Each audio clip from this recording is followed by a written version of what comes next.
Why was she the only one in the room who seemed invisible? The briefing table was crowded with men, maps, radios, the static of a projector that buzzed against a wall scarred with bullet holes. Dust floated in the pale desert light leaking through a narrow window. The air smelled faintly of sweat, sand, and metal. Every chair was occupied except one, hers. She stood off to the side, leaning on the wall, arms folded. No one looked at her. They talked over her head, voices heavy with confidence, masking fear with bravado. She could hear it in the rhythm of their words, clipped fast like men afraid of silence. They spread markers across the map, plotting routes, calculating dangers. She had memorized the terrain 3 days ago. She knew the weight of every ridge, every dry riverbed, the way sound carried in the valley. She knew because she had walked it, alone, at night, but no one asked. It didn't matter. She let them plan, let them ignore her. She had learned long ago that the quiet ones held the sharpest edges.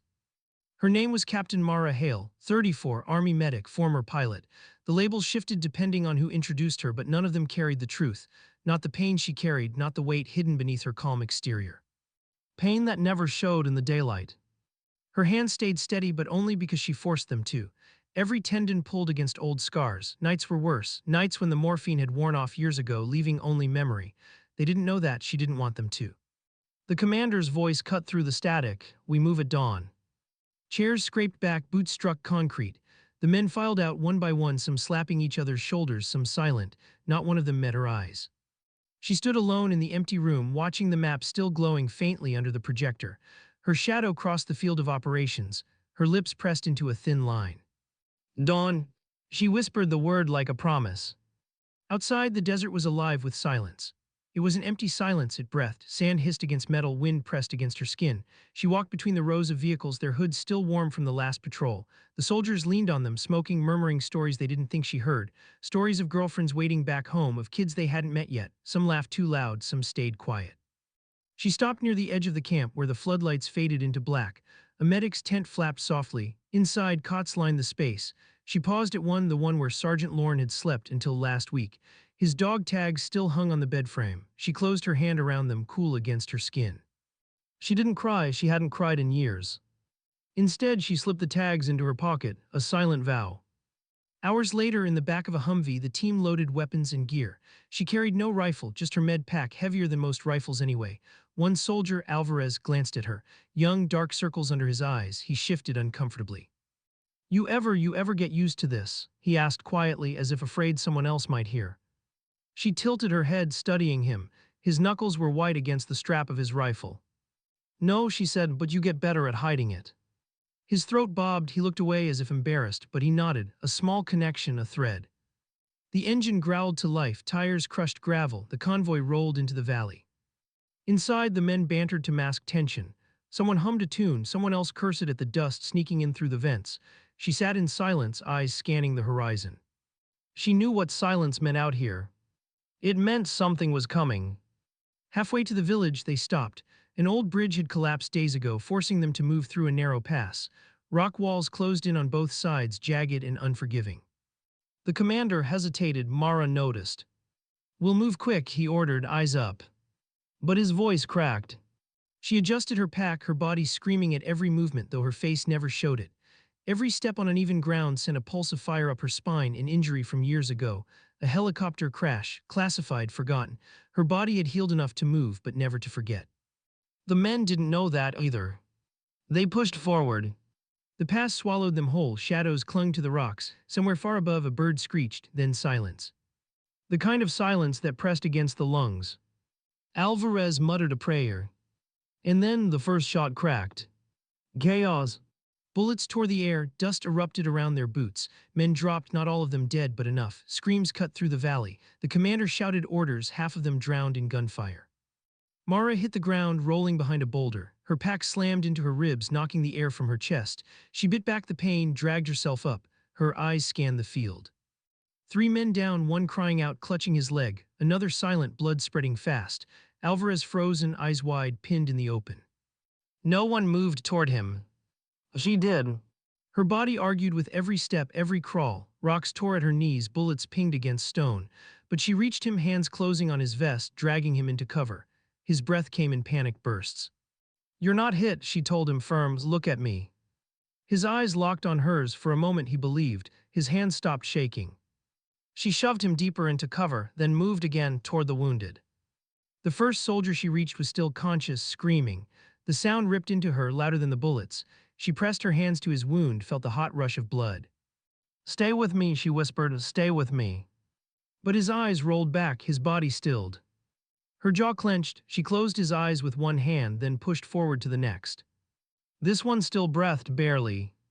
Her hands moved fast, precise, tourniquet, pressure. Her mind blocked out the pain in her own body, the fire in her spine. She became only motion, only control. And in the chaos, the others began to notice. The men who had ignored her at the table now stole glances at her in the dust and smoke, watching how she didn't flinch, how her voice stayed calm, how her hands moved with certainty. They noticed. When the gunfire finally died, the valley was littered with shell casings and echoes. The attackers had melted back into the hills. The survivors stood breathing heavy, eyes wide, adrenaline fatting into exhaustion. 3 men were alive because of her, 2 were not. She sat on the ground, leaning against the rock, blood theirs, not hers, staining her arms. She pulled in a deep breath, let it out slow. The silence pressed in again, heavy, final. Alvarez crouched beside her, his voice was rough. "If you weren't here, he didn't finish." She shook her head. "Don't think about that." He stared at her, eyes searching. He wanted to ask something, she could see it, but he didn't. Instead, he nodded. She looked past him, out at the broken pass. Her body ached, her scars screamed, but she sat straight, silent. The men around her gathered themselves, ready to move again. None of them ignored her now, but she didn't need their recognition. She needed only this, to keep carrying them forward. Even when no one carried her. What haunted her more, the silence after the gunfire, or the eyes that now watched her differently. The valley seemed almost ashamed of itself. Echoes faded into cracks of stone. Smoke curled from blackened spots where rounds had chipped rock. The men shuffled their boots, gathering their gear, speaking in hushed voices as if afraid to disturb the ground that had just tried to bury them. Mara stood, every muscle protested. Her spine burned like a live wire pulled too tight, the old injury twisting itself into memory, but her face showed nothing. She pulled the straps of her med pack tighter and adjusted the weight on her shoulders. The commander finally looked at her. His jaw worked, words unformed. He had shouted himself hoarse during the fight, but not once had his voice cut through like hers had when she barked at Alvarez, when she demanded the wounded hold on, when she carried them through fire. Now he said nothing. Good, she thought, silence had a way of revealing truth. "Move out," he ordered eventually, his voice rougher, less certain. The men fell in line, their glances brushing against her before darting away, acknowledgement without words. The path narrowed again, but this time the rocks carried no gunfire, just wind. The kind of wind that felt ancient, carrying whispers from centuries buried under sand. Mara walked near the middle of the column, eyes scanning shadows, ears tuned to every loose pebble sliding under boot. Alvarez walked close too, his breathing steadier than before, though his eyes still darted. He carried the weight of gratitude now, a heavier load than fear. Every so often his gaze slid toward her, as if making sure she was still there. She noticed, but she said nothing. Instead, her thoughts drifted backward, not to the ambush, not to Alvarez, but to another valley, another silence. The crash. The sound of metal shrieking against rock. The helicopter spinning, flames licking at her vision. The unbearable heat, bodies pressed against her as gravity lost meaning. The sudden, final impact that ripped through her back, her spine, her life. She had woken up in the wreckage, pinned under metal, unable to move. The smell of burning fuel choking her lungs, screams fading one by one until there was only her breathing. And one other sound, distant, muffled, a voice calling her name. She never told anyone who it was, because she wasn't sure if it had been real. She forced her focus back on the trail, breathing steady. The pain in her back wasn't memory, it was present, it always would be. And yet she carried the pack, she carried them all. By late afternoon, the village came into view. Mud walls, crumbling edges, satellite dishes leaning against rooftops like relics of a world that never reached here. Children peeked from alleyways, vanishing when soldiers raised their rifles. The commander barked orders, positions taken, perimeter secured. The men spread out, cautious, suspicious. Mara followed the sound of crying. Inside a narrow home where the light barely reached past the doorway, a boy sat holding his father's hand. The man's chest rose shallowly, his shirt soaked in blood, not from their fight, from something else older, a wound left untreated. The boy's eyes widened at the sight of her uniform, at the patch on her sleeve. He flinched when she approached. She knelt anyway, setting her pack down with deliberate care. Her voice softened, "It's okay." The boy didn't understand her words, but tone carried further than language. His grip loosened slightly. She worked quickly, hands practiced, moving with the same precision she had in the past. The man groaned but breath steadier. The boy's eyes followed her every motion, fear bleeding into fragile hope. When she finished, she placed the boy's hand gently back into his father's. The boy blinked, then whispered something she didn't understand, but she felt it. Gratitude didn't need translation. She stood, pain flaring in her back, and walked out. Alvarez was waiting near the doorway. He had watched. His rifle hung loosely at his side. His eyes asked the question his mouth didn't. Why? Because life was worth saving, even when it wasn't yours. Even when it hurt to move, to kneel, to breathe. Even when no one remembered to thank you. That was enough. Night fell heavy. The soldiers gathered in the courtyard of an abandoned building. A small fire burned, more for comfort than warmth. They sat in a loose circle, helmets at their sides, rifles within reach. Stories began to flow, not because they wanted to, but because silence weighed too much. One spoke of a daughter he had never met. Another spoke of fishing trips with his father back before he signed papers he hadn't fully read. Laughter slipped through cracks, awkward and brief. Mara sat slightly apart, her back against the wall. She didn't join their stories. She had nothing to add that wouldn't break them. But she listened. Alvarez finally broke the quiet around her. You ever think about going home? His voice carried across the fire, directed only at her. Several men looked up. Her eyes stayed on the flames. The light flickered across her face, highlighting scars faint and old. Her jaw tightened. I don't know where that is anymore, she said softly. The fire popped. No one spoke for a moment. Then Alvarez nodded slow. Yeah, he said, I get that. He didn't, not fully, but he wanted to. That was enough. Later, alone in the darkness, she let the weight of the day settle into her bones. She pulled the dog tags from her pocket, turning them over in her palm. Lorne, the soldier from the cot. She closed her eyes. She remembered the last time she had seen him alive. A smile half-crooked, a joke about how medics carried too much gear, a promise he had made, we'll all make it back. He hadn't. But his weight wasn't gone, it rested in her pocket, on her shoulders, in every step she took forward. She whispered his name into the night, no one heard. And that was fine. Her pain was unseen. But her strength, that carried them all. The next morning broke with a red sky, ominous, heavy. The commander ordered recon toward the ridgeline, reports of movement. The men groaned, muttered, but they obeyed. Mara walked with them, steady, silent. Her body screamed, her scars burned, but she walked. At the ridge they found tracks, fresh, too fresh. The men tensed, fingers tightened on triggers, eyes scanned every shadow. Mara crouched, her hand brushing the dirt.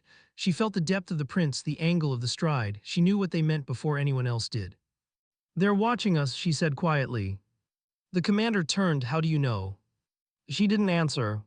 Instead, her eyes scanned the horizon. The silence felt familiar, heavy, alive. And she knew the fight wasn't over. It had only begun. What did it mean when silence felt like it was staring back at you? The ridge stretched endlessly, jagged rocks like broken teeth jutting into the horizon. The men fanned out, rifles raised, eyes darting between shadows. The sun had not yet burned off the chill of morning, so their breath puffed in small, nervous clouds. Mara stood still, her gaze swept across the valley below, slow and deliberate. She had learned long ago that rushing your eyes meant missing what was already there. Tracks scattered the dirt, fresh impressions leading toward higher ground. Too many for a single patrol, too neat for nomads. She crouched, brushing her fingers across one, the heel dug deeper than the toe. Someone had been carrying weight, heavy packs. They're moving supplies, she murmured. The commander stiffened, glancing at her as if surprised she had spoken. His hand gripped his rifle tighter. Could be a trick, they know we're here. Mara rose slowly, they want us to know. The men shifted uneasily. Alvarez swallowed hard, his finger twitching against the trigger guard. He leaned toward her, voice low. So what do we do? Her eyes narrowed at the ridge ahead, at the silence pressing against her chest. We keep moving, she said, but we don't chase ghosts. The climb was brutal. Rocks crumbled under boots, dust filled lungs, the sun pressed down heavy. Sweat stung eyes mixed with grit made every blink sharp. The pack on Mara's back felt like an anchor dragging at her scarred spine. Every step was fire climbing her nerves. But she didn't slow. Not once.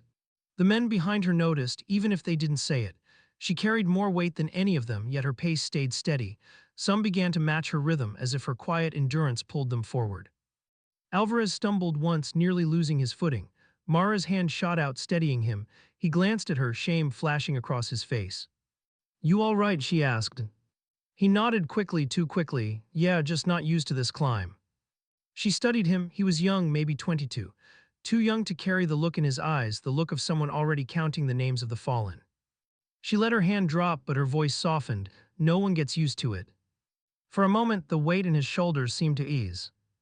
By midday, they reached a plateau. The valley stretched endlessly below, vast and merciless. The men collapsed against rocks, panting, wiping sweat from their brows. Canteens passed around, dry jokes muttered. Mara stood apart, eyes scanning the ridgeline. Something about the silence gnawed at her, not the absence of sound, the wrongness of it. The way the wind seemed to pause as if holding its breath. Her mind tugged her backward again. The crash. The silence that followed, thick and crushing, broken only by the drip of fuel and the distant crackle of flames. She had lain there, trapped, the world reduced to pain and smoke. She remembered thinking the silence was her punishment for surviving when the others hadn't. Her throat tightened. She forced the memory down, burying it under the rhythm of her breathing. Not now. Not here. Contact. The shout snapped her back. Rifles swung toward the rocks above. Shadows moved, quick, deliberate, figures shifting just out of clear sight. The men scrambled into position, hearts pounding loud enough to hear, fingers pressed against triggers, waiting for the order. The commander raised his hand, voice tight, "Hold fire." The figures vanished as quickly as they appeared, silence again. Mara's pulse slowed, but not in relief. This wasn't retreat, it was a message. "They're testing us," she said under her breath. Alvarez glanced at her. For what? She didn't answer, because she wasn't sure if the truth would steady him or break him. That night, camp was made on the plateau. No fire, too dangerous, just darkness pressing close, broken only by the faint glow of distant stars. The men huddled in small groups, speaking in whispers. Some cleaned their rifles until the metal gleamed. Some stared into the dark, waiting for shapes to emerge. Mara sat alone, her back against her pack. Her spine ached so badly she thought she might scream if she moved wrong. She bit down on the pain, jaw locked, breath shallow. In her hand, the dog tags again, Lorne. She turned them over and over, the metal cold against her skin. A voice broke the silence, Alvarez. "Who was he?" he asked softly, eyes glinting in the starlight. She didn't look up. "A friend." Alvarez hesitated. "Someone you lost." Her throat tightened. She could have said yes. She could have ended the conversation, but something in his voice, the fragility of it, the need to understand, kept her from shutting him out. "Not lost," she whispered and carried. He frowned slightly, not fully understanding, but he nodded, accepting the weight of her words even if he couldn't bear it himself. Sleep came fitful, broken by the creak of leather, the shuffle of boots on gravel, the phantom echoes of gunfire. Mara dreamed of the crash again, but this time she wasn't trapped. This time she was the one carrying bodies out of the fire, her spine whole, her strength endless. She woke with her hands clenched, nails digging into her palms. The dawn was pale, cold. The men stirred slowly, rubbing exhaustion from their eyes. The commander gave the order to move at first light. They would press toward the northern ridge, intercept the supply line. Mara rose, her body stiff, her breath shallow. She adjusted the straps of her pack, ignoring the way pain screamed through her back. She wouldn't show it, not here, not ever. The men needed to see strength even when it hurt, especially when it hurt. The trail narrowed again, forcing them single file. Rocks jutted out like blades, scraping against packs' helmets. The air thinned, every breath harsher, sharper. Mara's eyes scanned constantly, every shift of shadow, every loose stone, every silence too deep. Then she saw it. A glint far ahead, sunlight catching on metal just for a heartbeat, too sharp, too clean to be natural. Her voice cut through the line, down. The first round struck rock where Alvarez's head had been a second earlier. Shards of stone sprayed the air. The men dropped, rifles up, hearts pounding. Gunfire erupted from the ridge. The ambush had found them again. Chaos tore the trail apart. Bullets ricocheted, dust-filled lungs, shouts drowned in gunfire. The men pressed against the rocks, trying to return fire, but the enemy had the high ground. Mara moved low, dragging Alvarez into cover when he froze again. His breath came in ragged bursts, fear clawing at his chest. "Breathe," she ordered, her voice was sharp, steady. "You're not hit, focus." He met her eyes, trembling, then slowly his breathing steadied. His rifle lifted, his hands less shaky. She left him there, moving toward another cry. A soldier lay bleeding, leg shredded by shrapnel. His hand clutched at the wound, blood pooling fast. His eyes were wild, desperate. Mara dropped beside him, her pack already open. Her hands moved automatically, tourniquet, gauze, pressure. Her spine screamed at the angle, pain clawing through her nerves. She bit back a groan, forcing her body into obedience. The soldier's breathing slowed, steadied. His eyes locked on hers, gratitude raw and unspoken. She nodded once, then moved again. Every motion cost her, every step was a war her body waged against itself, but she didn't stop. Because unseen pain didn't matter when lives depended on her strength. The firefight stretched into eternity. The men held their ground, pinned but not broken. Slowly, methodically, they pushed back. Grenades echoed against stone, rifle fire cracked the air, shouts filled the ridge. And then silence. The enemy faded again, vanishing into shadows, leaving only smoke and echoes behind. The men slumped against rocks, panting, bleeding, alive. Mara crouched, hands steady though her body trembled. She checked wounds, whispered reassurances, bound gashes, carried more weight than anyone could see. Alvarez sat nearby, staring at her as if seeing her for the first time. "How do you keep doing that?" he asked quietly. She met his gaze, eyes shadowed by exhaustion. "Because someone once did it for me," she said. And for the first time, she let the truth slip. The mess hall was unusually quiet that night. Not the usual clatter of trays, the murmur of half-hearted jokes, or the sharp bark of an officer keeping order. Instead, there was a heaviness hanging over every table. The mission debrief had left bruises deeper than the ones stitched across skin. Soldiers whispered, but their eyes wandered again and again toward the same corner. Toward the girl who sat with her tray untouched, staring at the steam curling up from food she didn't eat. She never touched her meals when the base felt like this, when tension seeped into every corner, when the walls themselves seemed to breathe in fear. Some said she didn't eat at all. Others claimed they'd seen her vanish for hours, only to return with a strange stillness, like she had drowned in silence somewhere no one else could follow. Tonight was one of those nights. Captain Dyer stormed into the room, his voice breaking the fragile hush. "Half of you are dead already and don't know it," he spat. "You think discipline is about orders. It is. It's about who breaks first, and I see plenty of cracks." His gaze swept the hall. His boots struck like hammer blows as he moved between tables, pausing here, leaning there, pressing down with words like a predator testing prey. Finally, he stopped in front of her. "You," he said, "not her name, never her name." She raised her head slowly, eyes unreadable. "Still pretending silence is strength," Dyer sneered. "Out there, silence will get your brothers killed. Out there, silence is cowardice." Every eye was on her now. Even the hum of the refrigeration units seemed to vanish. She didn't flinch, didn't shift. Her breathing was steady, shallow, a rhythm only she seemed to hear. Dyer's lip curled. "Answer me, damn it." His fist slammed the table, rattling her untouched tray. And then, just then, she moved. Not much, just a slow blink, her gaze lifting to meet his, a silence deeper than defiance, a silence that wasn't retreat but refusal. The effect was immediate. Soldiers who moments before sat frozen now shifted uncomfortably, looking away. The power dynamic shifted in a heartbeat, though no word was spoken.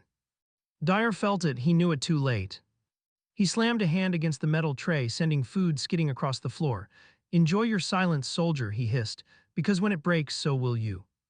He left with boots echoing like thunder, but the silence he thought he shattered remained. Only now it belonged to her. That night, whispers spread through the barracks. "Did you see her stare him down? Didn't even blink. Captain looked shaken, didn't he?" For the first time, her silence wasn't a weakness to mock. It was something else, something dangerous. And yet she didn't sleep. Her body lay on the cot still as stone, but her mind was not in the barracks. It was back there, always back there. The mission no one spoke of. The night when voices screamed until they didn't. The night when her silence wasn't chosen but carved into her like a scar. She closed her eyes and the memory played again. Blood mixing with rain, the desperate calls in her earpiece, the static when her words never came. Her fault, they said, her silence had killed them. But they were wrong. She hadn't been silent because of fear. She had been silent because something else had spoken through her. Something primal, something she couldn't explain. And it had saved her. The following morning brought drills. Exhaustion weighed heavy on the squad, but none dared complain. They lined up on the field, rifles in hand, boots sinking into the damp soil. The clouds above promised rain, but for now the world was gray and waiting. Dyer barked commands, his tone sharper than the wind cutting across the grounds. Soldiers obeyed, rifles snapping up in perfect unison, all except one. She stood a fraction late, the barrel not quite aligned. Again, Dyer roared. They reset. Raise. Snap perfect except hers. Again. Over and over, sweat trickled down necks, muscles burned, but her timing never shifted, always a fraction behind. Finally, Dyer stormed up, ripping the rifle from her hands and hurling it to the ground. "You're dragging us down, what are you, deaf?" Her silence held. He grabbed her collar, yanking her close. "Answer me." And then, like the night before, she moved only her eyes. They locked on his with an intensity that made his grip falter. For a heartbeat, he felt something he couldn't name, not defiance, not fear, something older, something steady. "Pick it up," he muttered, dropping her collar. She did, without a word. The squad exchanged glances. They had seen it again. The silence wasn't weakness, it was unshakable. Later, in the locker room, the others sat in uneasy quiet. It was Reed who finally spoke. "She's not breaking," he said. "Yet," muttered Alvarez, rubbing at his bandaged arm. "No," Reed said firmly, "not yet, not ever." The others looked at him, surprised. Reed wasn't the type to defend anyone. "She stared him down," Reed continued. "And for once it wasn't him holding power, it was her. Didn't you feel it, like the air got heavier?" Silence, then slow nods. Alvarez exhaled. "Then maybe she's not dead weight, maybe she's something else." No one said it aloud, but the thought took root. Maybe she was exactly what they needed. That night, rain finally came. She stood outside in the storm, letting the water soak her uniform, her hair, her skin. The thunder rolled, echoing like distant artillery. She closed her eyes, listened. Every raindrop was a voice, every gust of wind a memory. And in the storm she felt it again, that silence inside her, not emptiness but presence. The storm didn't frighten her. It spoke the same language she did. And for the first time since that night, she almost smiled. In the barracks, soldiers whispered as they watched her standing in the downpour, unmoving, like she belonged more to the storm than to them. "She's not normal," Alvarez said quietly. "No," Reed agreed. His voice carried not fear but something close to awe. "She's stronger than we are." They didn't know it yet, none of them did. But the silence before the storm was ending. And when it broke, nothing would be the same. The rain hadn't stopped, it hadn't slowed either. By dawn, the world was washed in gray, the kind of light that made everything look unfinished, blurred at the edges. The squad gathered by the transport, helmets clipped, rifles checked, boots caked in mud. No one said much. Even the usual muttering before deployment was gone. Maybe it was the mission briefing, or maybe it was the fact that every eye drifted again and again toward her. She stood at the edge of the group, quiet as ever, but not small, not anymore. Captain Dyer's voice cut through the hum of the engines. "Listen up, forward outpost, grid 97. Recon says insurgents fortified the ridge. We move fast, clean, no mess. I don't want survivors, I want silence." That last word lingered, whether he meant it to or not. Soldiers shifted, helmets lowered. Silence. The ride out was rough, the armored transport jolting across uneven terrain. The squad sat shoulder to shoulder, the air tight with anticipation. Reed tapped his knee, a nervous tick he never managed to shake. Alvarez checked and rechecked his rifle, though he knew every part was already locked and ready. Malik muttered under his breath, prayers too low for anyone to catch. And her.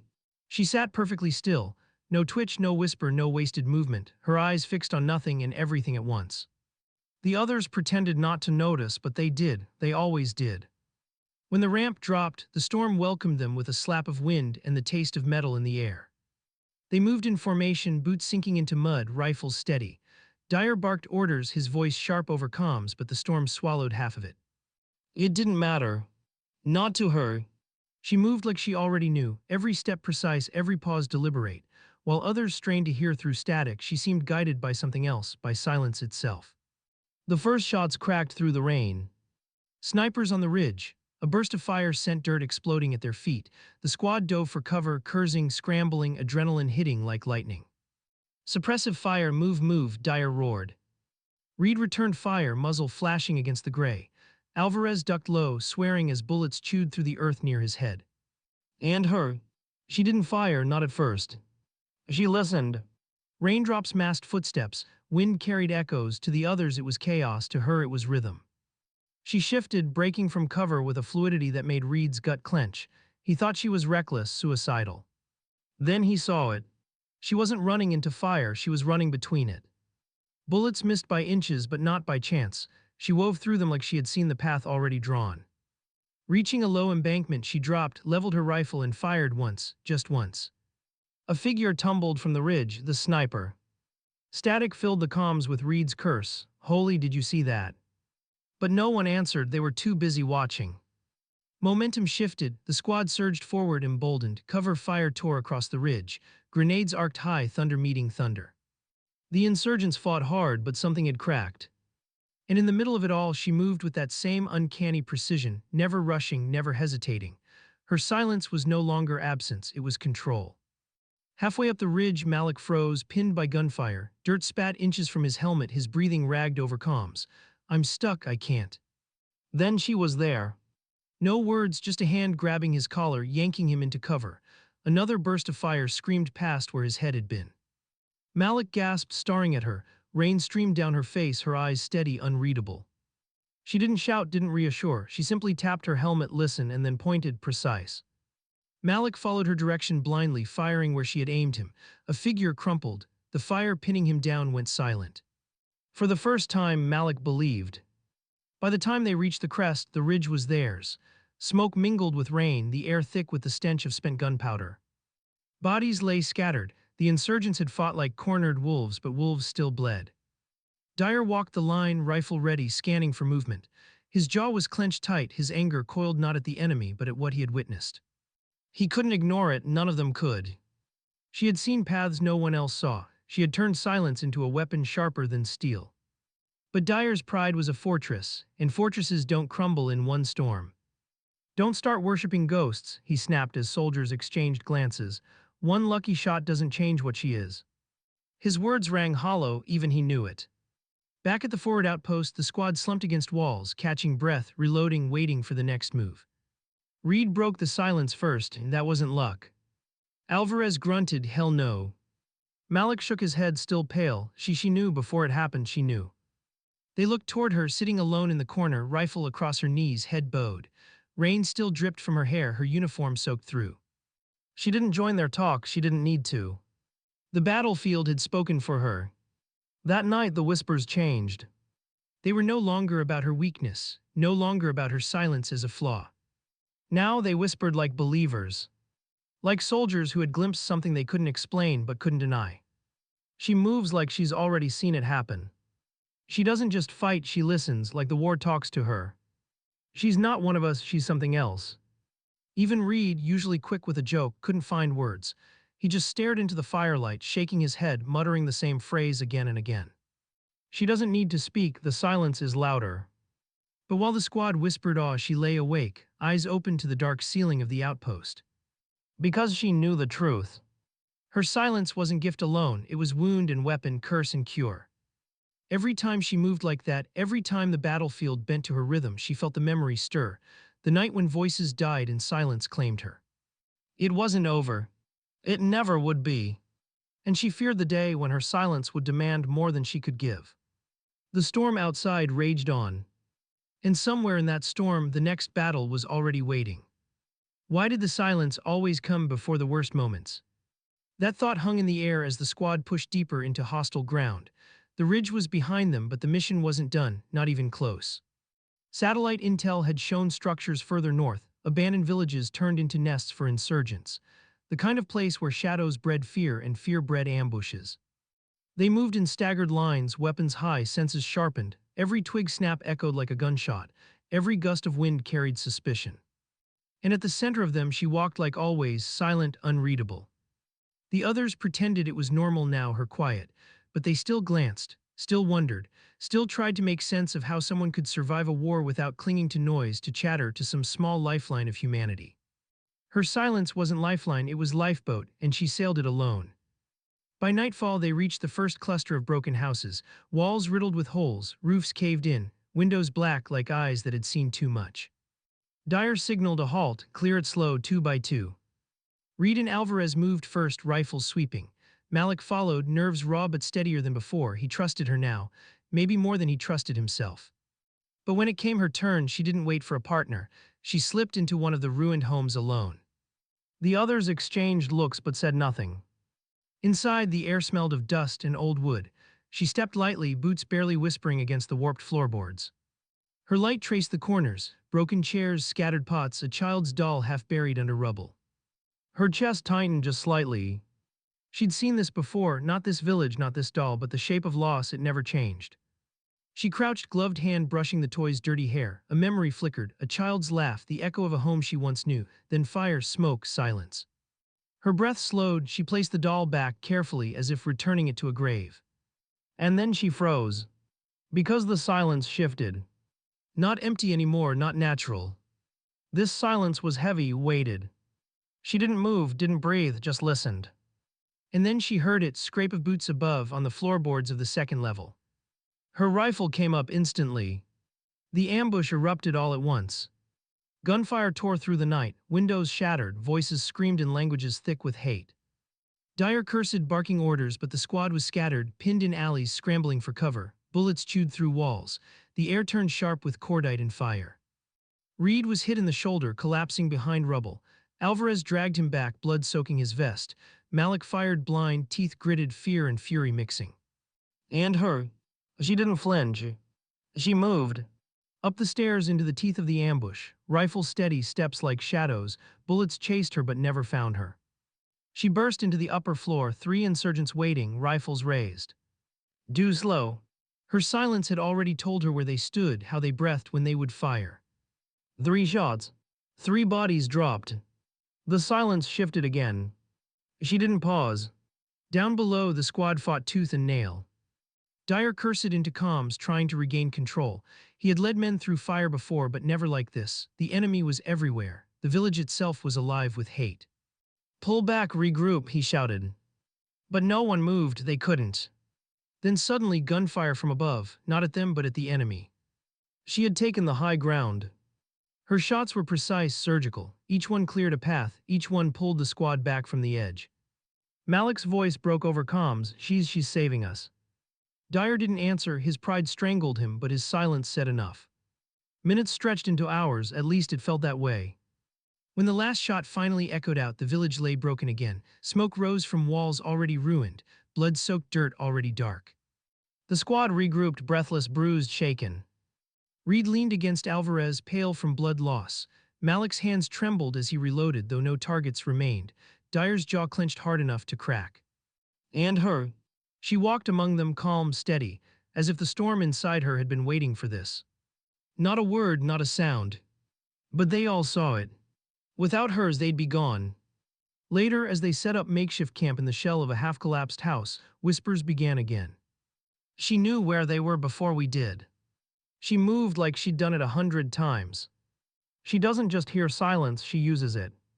Reed, half-conscious with pain, muttered through gritted teeth, "She's the reason I'm not dead." Even Alvarez, skeptic to the bone, nodded grimly, "Can't deny it." Malik just stared at her across the firelight, wide-eyed, almost afraid. But in the shadows, away from the fire, she sat alone, rifle across her lap, head bowed. Her hands shook, not much, just enough for her to hide them in her sleeves. Because the silence hadn't left her. It was still there, louder than ever, echoing with voices no one else could hear. The voices of those she had failed once, the night she never spoke of. The night when silence became her curse. She pressed her hands to her ears, though there was nothing to block, nothing to silence. Because silence had no mercy. And tonight it had reminded her. Strength came at a price. The squad saw her as savior, a shadow who turned battles. But she knew the truth. Her silence wasn't salvation. It was penance. And sooner or later, penance always demands more. Why did it feel like the storm was waiting for them? The sky was bruised, clouds pressing low as if the heavens themselves wanted to crush the earth. The squad moved through broken ground, weapons heavy, eyes hollow. They had cleared villages, faced ambushes, patched wounds with nothing but grit and rags. But the mission wasn't over, not yet. Their orders were simple in theory, impossible in practice. Breach the compound ahead, destroy the stockpile of weapons, eliminate command. Intel said 24 insurgents. Experience whispered more. They all knew it, but no one said it.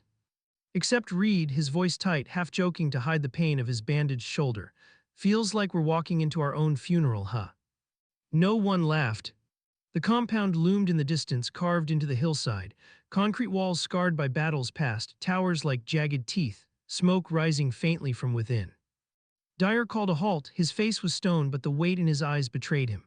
He scanned his squad, these men who had followed him through fire, through fear, through doubt. And then his gaze landed on her. The woman no one had chosen, the one whose silence unnerved him, haunted him. She had saved them more than once. He couldn't deny that anymore, but trusting her, depending on her, that was a bridge his pride had never crossed. Until now. He looked away, voice sharp, clipped. We hit fast, we hit hard, stick to your sectors, don't break, don't stop. But beneath it, his silence said something else. I don't know if we'll make it out. They moved in.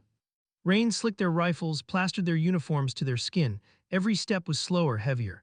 Fear was an uninvited guest walking in their ranks. She felt it not just in them, in herself.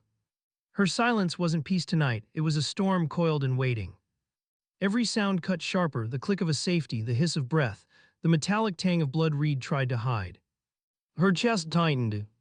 Not just for them, but for what silence reminded her. The night she had lost everything.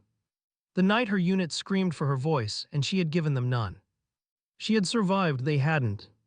Since then, silence wasn't choice, it was scar. And now it was all she had to give. The first shot came from the tower. Tracer fire ripped across the dark, tearing earth inches from their feet. The squad hit the ground, returning fire, thunder rolling from their rifles. Dyer shouted, his voice lost in chaos. Malik dropped smoke, clouds curling to cover their advance. Reed groaned, his wound tearing open again as he fired one-handed. And her. She didn't dive, didn't hesitate. She rose, moving through the storm as if bullets were raindrops. Her silence wasn't absence, it was shield. It guided her through gaps the others couldn't see. One shot, the tower gunner fell. Another, the wall guard slumped. Her rifle spoke in place of her voice, and the battlefield listened. They breached, grenades thundered, walls shook, doors splintered. The compound erupted in screams and fire. Close quarters now. Alvarez kicked a door, muzzle flashing in the dark. Malik dragged Reed behind cover, rage in his eyes for every friend he feared losing. Dyer led with the fury of a man refusing death, refusing doubt. And always, always she was there. Not ahead, not behind, with them, through them. Her silence filled every gap, every pause, every heartbeat between life and death. Until the blast. A grenade rolled from the shadows, too close, too fast. Reed saw it first, his voice cracked through comms. Grenade. Time fractured. She moved without thought. Diving, pushing, throwing Malik and Alvarez clear. The blast swallowed her. The world went white, then black, then ringing. When the dust cleared, she was on the ground, armor shredded, blood soaking through. The squad froze. For the first time, the silence wasn't power, it was fear. Malik dropped to his knees, hands shaking as he tried to pull her up. No, no, no, stay with us, don't you dare. Alvarez's jaw trembled. Reed bit back a cry. Even Dyer, hard, unbreakable Dyer, stumbled forward, his mask cracking. Because they realized in that moment. The silence they had mocked, feared, misunderstood. It was the reason they were alive. And if it ended here, so did they. But she wasn't done. Her eyes opened, bloodied, breath ragged but alive. And she rose. Slow, painful, every movement a scream she never gave voice to. Her rifle came up again. She didn't speak, she didn't need to. Her silence said what words never could, I will carry you, even if it kills me. They pushed. Through halls choked with smoke and screams, through enemies who seemed endless, through fire that wanted to devour them whole. Every time one faltered, she was there, not with words but with presence, with a shot, a hand, a shadow between them and death. By the time the last room was cleared, the compound burned, weapons destroyed, enemies scattered. But the squad had seen something they would never forget. Not victory, not survival, but the strength of silence. Later, as they pulled back, exhausted and broken, Malik whispered what none of them could deny. She carried us every damn step, she carried us. And for once, Dyer didn't argue. He just looked at her, bloodied, silent, unbowed. And nodded. But in her own chest, she knew the truth. Her silence wasn't strength alone, it was wound. A wound that bled every time she saved another life. And though she carried them tonight, she wondered if one day the silence would finally carry her away. What happens to strength when the battle ends? Does it stay with you, or does it dissolve into the silence no one else sees? The field was quiet now. The wind carried dust across burned-out vehicles, across helmets abandoned in haste. The sky was pale, washed out, as if even the sun didn't want to shine on this place. She stood at the edge of it all, her rifle slung over her back, her body upright, but her eyes were heavy. The men were alive because she had carried them across open ground, carried them when their bones cracked and their voices begged for water, carried them when no one else could. But the weight hadn't left her body or her mind. She crouched beside one of them now, Ortiz. His hand was wrapped in dirty bandages, his lips cracked. He tried to speak. She hushed him with a touch to his shoulder. You're here, she whispered. That was enough. A helicopter circled in the distance, slow, methodical, like a vulture unsure if the meal was still breathing. Rescue was coming finally, but she didn't feel relief, only emptiness. Someone asked her quietly, almost afraid, "How did you do it?" She didn't answer because the truth was simple and unbearable. She hadn't carried them because she was strong, she carried them because she was broken.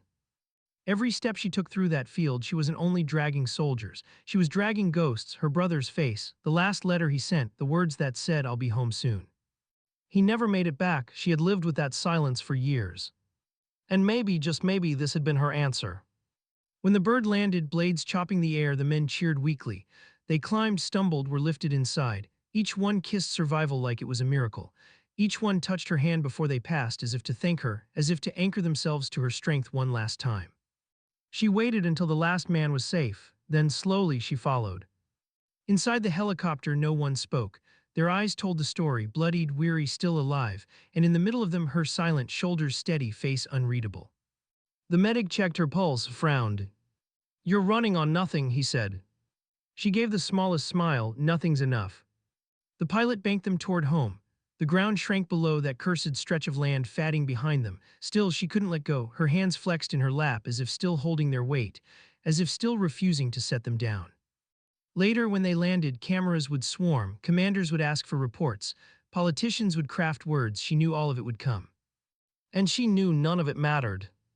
Because the truth wasn't in the medals. It wasn't in the speeches. It was in the silence of that field, the silence where she chose to walk forward when her body begged her to fall. One of the soldiers leaned close as they unloaded, his voice cracked. "You saved us." She shook her head. "No, you saved each other, I just refused to stop walking."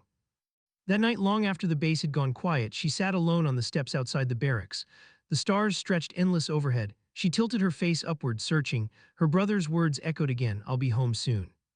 Her lips parted, a whisper slipped free. "I carried them for you."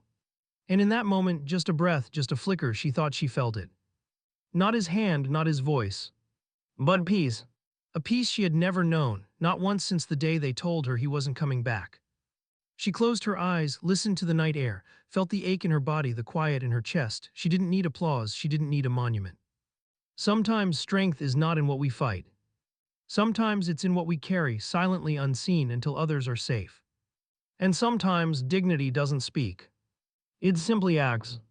The camera would fade here, fade on her silhouette under the starlight, fade on a soldier who had carried more than men across a battlefield. She had carried grief, she had carried memory, she had carried love disguised as pain. And though no one else would ever fully understand, they didn't have to.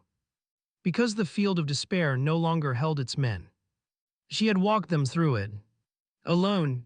And that was enough.